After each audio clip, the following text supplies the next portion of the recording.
바로 시작하겠습니다. 자, 엊그저께 제가 이제 상담을 하다가 이런 얘기를 들었어요. 아, 대표님. 서울의 인구가 그렇게 많이 감소가 됐다는데 지금 수십만 명이 감소했다는데 서울 집값이 비싼 이유를 모르겠다. 부산에서 오신 분이거든요. 그러니까 자기가 지금 서울에 집을 살까 말까 고민 중인데 과연 사는 게 맞냐. 자기 생각에, 본인 생각에는 서울 집값이 이제 끝물인 것 같아. 다 많이 오르겠냐라는 이야기를 하면서 뭐 인구 감소, 주택 공급량에 대한 이야기 여러 가지 공부를 하셨어요. 뭐 도시 소멸, 뭐 이런 전체적인 앞으로 주택 공급에 대한 물량, 멸실 주택 수 공부를 많이 하셨더라고요. 그분이. 여러 가지 유튜브를 많이 보셨겠죠. 그죠? 그걸 나름대로 적어서 필기를 해서 자기만의 데이터를 만들어 놓으신 겁니다. 근데 제가 항상 이런 얘기를 하잖아요. 사람은 아는 만큼만 보이고 보고 싶은 것만 보게 되어 있습니다. 우리가 산에를 가서 꽃을 좋아하는 사람은 꽃에 초점을 많이 맞춰서 꽃 구경을 많이 하고요. 물을 좋아하는 사람은 산에 가서도 물길을 찾아다닙니다. 어떤 사람은 산에 가서 산책을 좋아하시는 분들은 걸을 수 있는 좋은 길들을 찾아다니고요. 어떤 분은 나무와 숲을 바라보게 됩니다. 같은 산에 5명, 6명이 간다고 하더라도 각기 보는 시각이 다른 것처럼 세상이라는 게 그래요. 사람은 누구나 이기적이기 때문에 내가 보고 싶은 거, 듣고 싶은 거에 열중하게 되어 있습니다. 뭐 저도 비슷할 수도 있는데 그래서 이런 질문들이 많으세요. 아무리 주택 공급을 많이 하는데 왜 집이 부족하냐 이렇게 서울시에서 지금 10년째 집을 짓는다고 하고 여기저기서 얼마 공급하겠다 3기 신도시부터 뻥뻥뻥 떠들어야 되는데 왜 집이 부족하고 집값이 비쌀까요? 이런 이야기들을 많이 하거든요. 그거에 대해서 하나씩 오늘 알아가 보는 시간을 갖도록 하겠습니다. 자, 여러분들은 어떤 생각이신가요? 자, 일단 주택 보급률을 보겠습니다. 많은 분들이 이제 주택 보급률을 갖고 이야기들을 많이 하시는데요. 자, 2022년도 주택 보급률입니다. 통계청 자료고요. 일단은 전국의 주택 보급률은요, 100%가 넘었습니다. 이건 무슨 뜻이죠? 사람 숫자보다 집의 숫자가 많다라는 거고. 수도권 주택 보급률 같은 경우는 96.6%니까요. 거의 뭐 또이또이다 그냥. 한 두세 채, 한두 채 정도 모자라는 수치고, 서울의 주택 보급률도 93.7%였기 때문에 이렇게까지 집값이 많이 오를 정도의 주택이 부족한 물량은 아닙니다. 근데 앞으로 계속해서 공급이 된다고 하니까, 그죠? 주택 보급률을 어느새 언젠가는 또 한 100%가 훌쩍 넘을 날이 올 겁니다.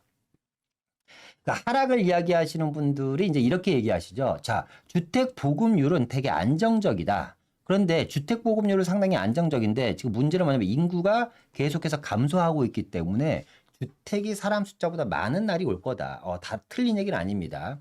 그렇기 때문에 지금 주택을 전혀 살 필요가 없고 그리고 여러 가지 내외부적인 경제가 상당히 안 좋기 때문에 앞으로 집값이 많이 떨어질 거다라고 이야기하시는 분들이 가장 많이 인용을 하는 게 이 바로 주택 보급률이라는 거죠. 그래서 어쨌거나 서울의 주택 보급률은 93.7%다. 상당히 안정적이다라고 말씀드릴 수 있겠고 이렇게 안정적임에도 불구하고 집값은 왜 비싸냐 과연. 자, 일단 보겠습니다. 서울의 주택은요, 엄청나게 빠른 속도로 뭐가 되고 있다? 노후화가 진행되고 있다. 그죠? 무려 두 채 중에 한 채는 30년이 지났다. 30년 이상 된 서울 주택 비중을 보면요.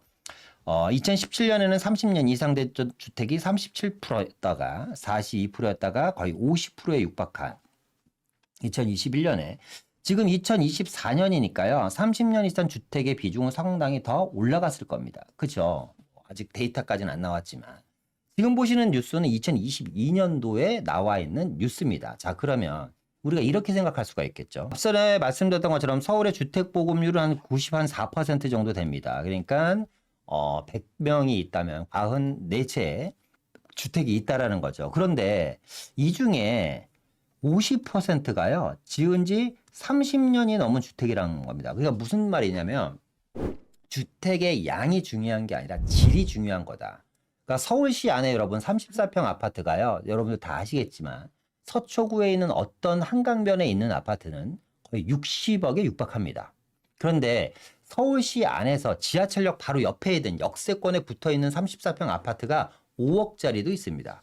5억과 60억. 그런데 5억짜리는 지은 지 20년이 훨씬 넘은 아파트거든요. 그럼 그 말은 무슨 뜻이냐면 20년 동안 아파트 가격이 3억 올랐다라는 겁니다. 그렇죠? 1억 5천에서 2억에 분양했는데 20년 동안 아파트 가격이 3억밖에 안 오른 거예요. 근데 우리는 주택이 부족해 갖고 집을 못 사는 게 아니라 5억짜리 주택을 안 살려고 한다라는 거죠. 이유는 뭐다? 향후에 미래 가치가 없다라는 겁니다. 무슨 얘기냐? 마찬가지다. 서울의 주택 보급률은 그렇게 뭐 부족한 편은 아니지만 사람이 살 수 있는 주택의 수는 전체 물량의 몇 프로다? 우리가 원하는 주택은 50%인데 이 50%가 딱 우리가 원하는 지역에 있냐? 또 그렇지 않다라는 거죠. 그러니까 이거를 다른 이야기로 하면 서울에 있는 주택의 물량 역시도 엄청나게 양극화로 빚어지고 있다. 그러니까 우리가 원하는 지역. 여러분들이 뭐 현금 한 6, 70억 정도가 있다면 어디에 사시겠습니까? 라는 질문을 하시면 뭐 얘기 하나마나 강남일 겁니다. 그죠? 강남이라는 곳이 그만큼 대한민국 많은 사람들이 가장 먼저 가고 싶어 하는 지역이기 때문에 이런 지역과 앞서 얘기한 것처럼 노후도가 많이 되는 지역. 근데 이 노후도라는 게 또 우리가 절대 살 수 없는 주택이냐? 그런 건 아니죠. 그러니까 살기는 힘들지만 거주하기는 힘들지만 살 수는 있죠. 구입할 수는 있죠. 왜? 이 지역이 만약에 용산 한남동이라면 30년이 넘은 주택 자체가 앞으로 미래 가치가 바뀔 수 있는 재개발로 변화될 수 있는 지역들이기 때문에 노후주택이 많다라는 것은 반대로 얘기하면 신축 아파트 물량이 나올 확률이 상당히 높다라는 것을 반증하는 의미이기도 합니다. 오늘언니 맞죠? 서울의 주요 공급 지역에 이제 물량이 부족하고요. 또 이제 인구 증감률입니다. 최근 3년 동안 서울시 인구 증감률을 여러분들 보시면 서울시의 인구는 최근 10년 동안 꾸준히 우하향입니다. 아시죠? 1,000만 명의 벽이 깨졌습니다. 그러니까 인구가 감소하는데 왜 집값이 비싸냐? 자, 주택 보급률도 괜찮아. 근데 앞서 얘기한 것처럼 보급률은 의미가 없다 그랬죠. 왜? 두 채 중에 한 채는 지은 지 30년 된 주택이 있기 때문에 우리가 선호하는 주택이 아니기 때문에 실제 주택 보급률은 50%밖에 안 된다. 그런데 그래 알겠어. 그런데 중요한 건 인구가 감소하지 않니? 라고 이야기하시는 분들이 있는데 서울시의 최근에 3년간 인구 증감률을 보면요.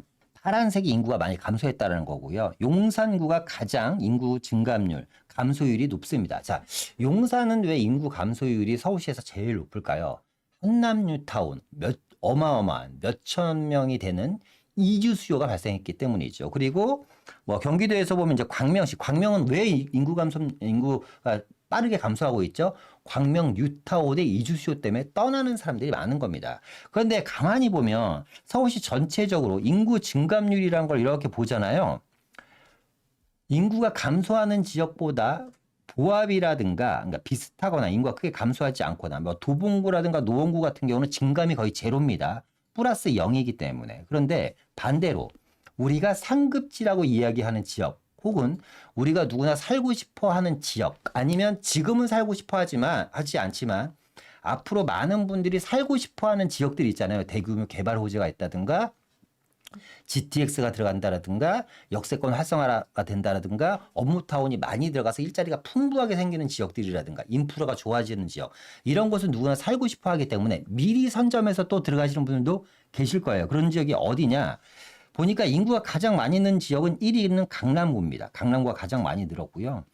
그 다음 이제 인구가 많이 늘어난 도시가 의외로 동대문구입니다. 그러니까 동대문구 청량리역 일대 재개발, 이문 휘경 뉴타운 일대 재개발 수요로 인해서 인구가 빠르게 증가하고 있고 그리고 이제 강동구 그리고 서대문구 같은 지역들이 인구가 좀 증가하고 있고요. 영등포구도 만만치 않게 인구가 증가하고 있는 지역입니다. 그리고 송파구가 있고요. 마포구가 있습니다. 그러니까 무슨 얘기냐면 서울의 인구가 1,000만의 벽이 깨져서 인구가 뭐 크게 문제 생길 것 같지만 전체적인 인구가 추락하는 것은 아니다. 그러니까 아까 얘기한 것처럼 34평형이 어떤 지역은 60평이고 어떤 지역은 지하철역 바로 앞에 있음에도 불구하고 5억입니다. 그런데 우리는 34평 5억짜리를 쳐다보지 않는다라는 게 문제죠. 즉 집이 없어서 안 사는 게 아니라 마음에 들지 않는 집이 없어서 안 산다라는 겁니다. 근데 여기에 더해서 인구가 전체적으로 감소하는 게 아니라 특정 지역, 개발지가 많은 지역이라든가 신축 물량이 많은 지역은 지금 보시는 것처럼 국지적인 인구 상승이 나타나고 있다. 다른 표 하나 보여드리면요. 서울의 인구 추이는 앞서 얘기한 것처럼 1,000만 벽의 벽이 깨지고 나서 줄곧 우하향이고요. 970만 명 정도 됐었던 2020년도에 인구가 20년 만에 935만 명으로 줄어들었습니다. 그런데 서울 전체는 주는데 강남이라는 동네는 어떠냐? 163만 명에서요. 160만 명 정도, 159만 명이니까 159만 명으로 인구가 줄었다가 지금 다시 재도약하는 중입니다.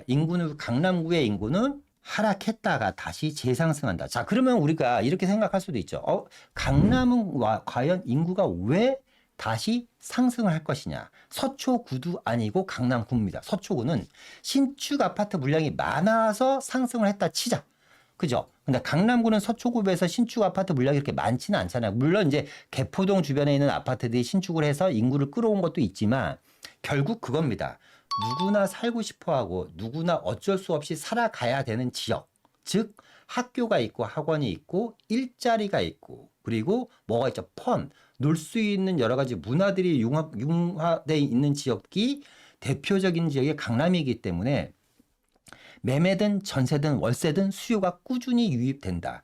서울의 전체 인구는 감소하지만 강남구처럼 반대로 그 감소하는 인구 안에서 인구가 증가하는 지역들이 반드시 나타난다. 이런 지역의 부동산의 가치는 다른 타 지역에 비해서 엄청나게 큰 가파른 상승이 계속해서 이어질 것입니다. 다른 데이터로 이번엔 접근해 보겠습니다. 공급에 대한 이야기를 할 거예요. 다시 처음 질문으로 되돌아가 보도록 하겠습니다. 자, 공급을 이렇게 많이 하는데 집이 왜 부족할까요? 그런데 자, 그렇게 되면 이제 공급에 대한 이야기를 한번 해볼 텐데 올해면 2024년 강남 3구에 약 2만 가구 정도가 분양 예정이라고 합니다. 그러니까 강남구에만 2만 가구니까 엄청나게 많은 물량이고요. 자, 올해는 이제 전국적으로 역대급입니다. 약 14만 7천 가구가 역대 최대 물량으로 공급이 된다고 합니다. 근데 안타까운 것은 전국이라는 거죠. 그러니까 뭐 서울 수도권의 주요 지역 빼놓고는 지금 지방 같은 데는 사실상 지금 아직도 미분양이 넘쳐나서 되게 힘들어하는 상황인데 그런 지역의 입주 물량이 역대급 최대 물량이라고 하니까 지방 지역 같은 경우는 당분간 회복하기 힘들 것 같고요. 일단 서울에 있는 공급 물량만 갖고 한번 이야기해 보도록 하겠습니다. 공급이 2만 가구, 3만 가구씩 되는데 왜 주택이 항상 부족한가에 대한 이야기를 한번 해볼까 합니다. 자, 최근에 나온 뉴스죠. 22억짜리 여러분 특공의 뿔난 서민들. 일단 아파트 가격이 너무 비쌉니다. 일단 고가 아파트에 대한 누명을 썼고 신혼부부라든가 생애 최초 특공에 대한 금수저 논란이 엄청나게 컸던 22억짜리 특별공급 아파트. 대치 구마을이죠. 저희 사무실 바로 위에 희문중고등학교 찾길 건너편에 대치 구마을에 아파트 이름도 그렇게 어려운 DH 대치 에델루이라는 어렵네. DH 대치 에델루이라는 아파트가 최근에 특별 공급을 했습니다. 근데 저는 22억에 초점을 맞추는 건 아니고요. 제가 바라보는 시각은 다릅니다. 일단은 이 아파트는요. 단독주택 재건축으로 만들어준 아파트예요. 쉽게 얘기하면 우리가 빌라나 단독주택을 부셔서 우리가 흔히 얘기하는 재개발로 아파트를 졌다. 근데 사업 방식이 재개발은 아니고 재건축이라는 거고 이 아파트는 총 282세대를 공급했습니다. 전체 공급 물량은 282세대. 그런데 일반 분양은 72세대입니다. 그중에 특별 공급은 35가구인 거고요. 35가구 특별 공급에 몇 명이 몰렸냐? 17,000명이 몰렸습니다. 엄청난 거죠. 경쟁률은 474대 1. 뭐 여기 당첨되시는 분은 하늘에 진짜 도와서 당첨되지 않는 이상은 뭐 자본금부터 시작해서 만만치 않은 사실 경쟁률이죠. 근데 여기서 우리가 눈여겨볼 것은 뭐냐면 일반 분양 72세대라는 겁니다. 282세대를 공급해서 일반 분양이 72세대니까요. 이 아파트로 신규로 세상에 나오는 새 아파트. 그죠? 무주택자들한테 공급할 수 있는 물량은 72세대고요. 나머지는 조합원이 가져갑니다. 그러니까 서울이라는 특성이 정부가 주도해서 주택을 공급할 수 있는 상황은 아닙니다. 그럴 수 있는 방법도 없고. 왜? 서울에 있는 재산에, 그러니까 서울에 있는 토지의 90% 이상은 개인 사유재산이기 때문에 개인한테 허락을 받고 여기다 아파트를 져야지 돼요. 그 허락을 받는 방법이 뭐예요? 재개발 또는 재건축이라는 방법이죠. 그죠? 개인이 오케이를 해서 재개발할게, 재건축할게 그러면 그 아파트를 공급을 합니다. 그런데 집주인들, 땅 주인들이 먼저 다 가져가고 남은 물량만 공급하다 보니까 아무리 많이 공급을 해도 공급이 계속해서 부족한 겁니다. 계속해서 보겠습니다. 자, 여러분 얼마 전도 아니죠. 꽤 오래된 데 벌써 헬리오시티 기억하실 겁니다. 가락 시형 아파트 재건축 역대급 최대 물량입니다. 얼마? 9,500가구가 입주를 합니다. 예, 아시겠지만 헬리오시티 9,510가구 입주를 할 때 이 지역에 전세 가격이 요동을 치고 난리가 납니다. 어떻게? 폭락을 해버리는 거죠. 그죠? 주변에 10억 하던 전세 가격이 무려 4억까지 떨어지는 엄청난 사태가 벌어집니다. 950가구가 입주를 하면서. 그런데 둔촌주공도 그럴 줄 알았는데 둔촌주공은 영 반대죠. 지금 둔촌주공은 전세가 없어서 난립니다. 물론 지금 준공까지 계속해서 뭔가 험난한 길을 걷고 있는 둔촌주공이긴 합니다만 정부가 둔촌주공 구하기를 위해서 정말 애를 썼는데 결국에는 또 시공사와의 갈등 문제가 계속해서 일어나고 있습니다. 어쨌거나 이제 우리는 다시 헬리오시티로 돌아와서 헬리오시티가요 무려 9,510가구가 재건축이 됐는데요. 그 중에 조합원 물량을 뺀 나머지는 1,558가구. 그러니까 세상에 나와서 무주택자들한테 주어질 수 있는 기회는 전체 물량의 16.3%다.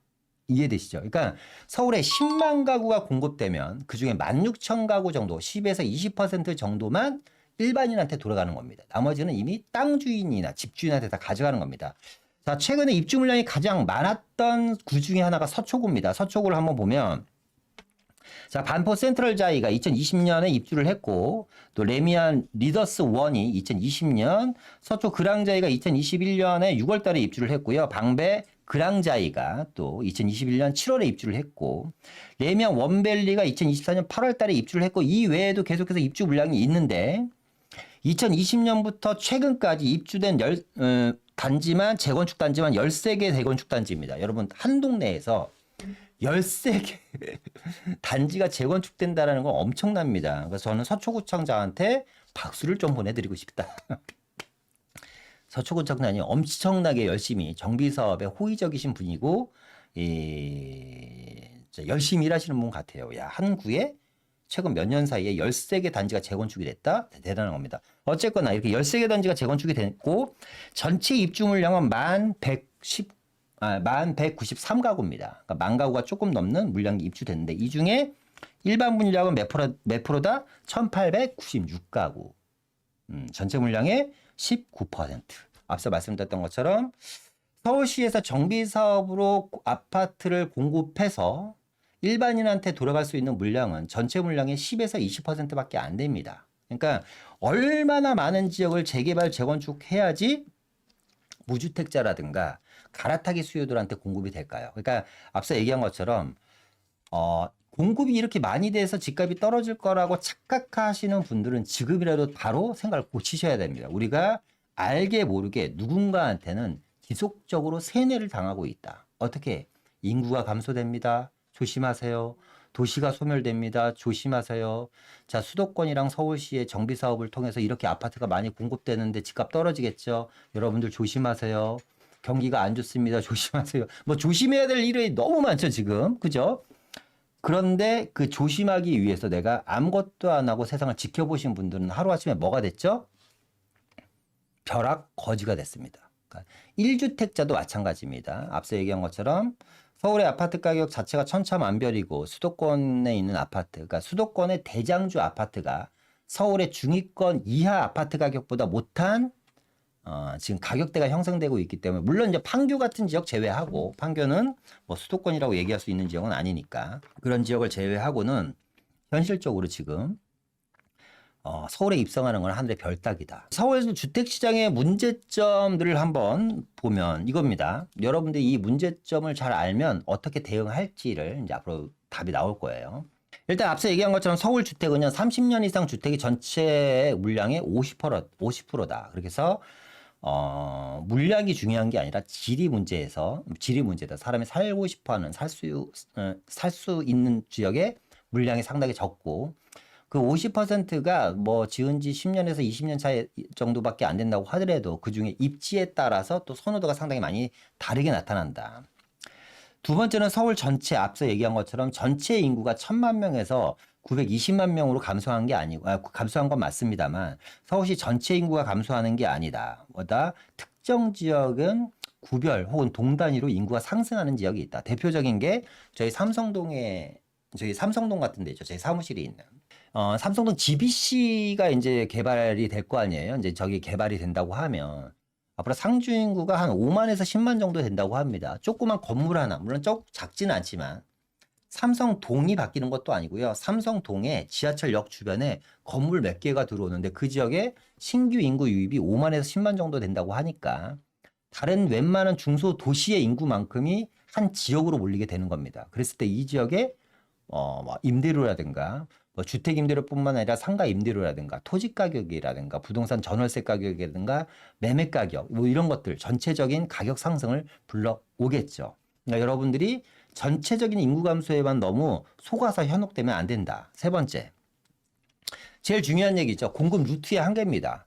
그러니까 서울시라는 게 그래요. 이 정비 사업에 치중할 수밖에 없다. 그죠? 그러니까 정부 주도의 사업이 불가능합니다. 뭐 연결해서 얘기하면 공급 루트에 한계가 있다 보니까 예를 들어서 뭐 지방이라도 이런 데는 뭐 수용을 해갖고 수도권 같은 데는 수용을 해서 강제적으로 매입해서 토지 개발을 해갖고 아파트를 집니다. 우리가 택지지구 같은 데는요. 1000세대를 지으면 일반 분양이 1000세대입니다. 그죠? 근데 서울에서 1000세대를 지으면 일반 분양이 150세대밖에 안 나옵니다. 그죠? 그러니까 공급 루트에 엄청난 큰 한계가 있다. 그런데 문제는 뭐다? 인서울.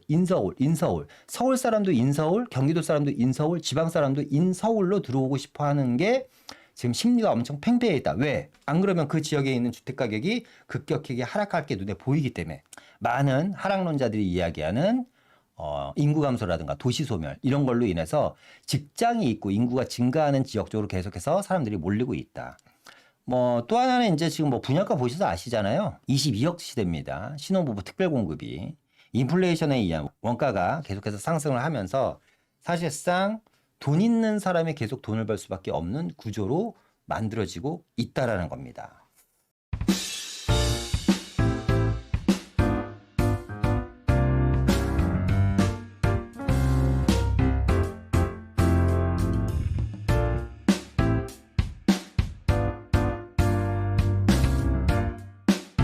쉽게 좀 한번 이해를 해드릴게요. 우리 어머님 한데 예가 이게 아니에요. 주택은 있으나 내가 다른 집을 지금 상황엔 어떠냐면요. 제가 6억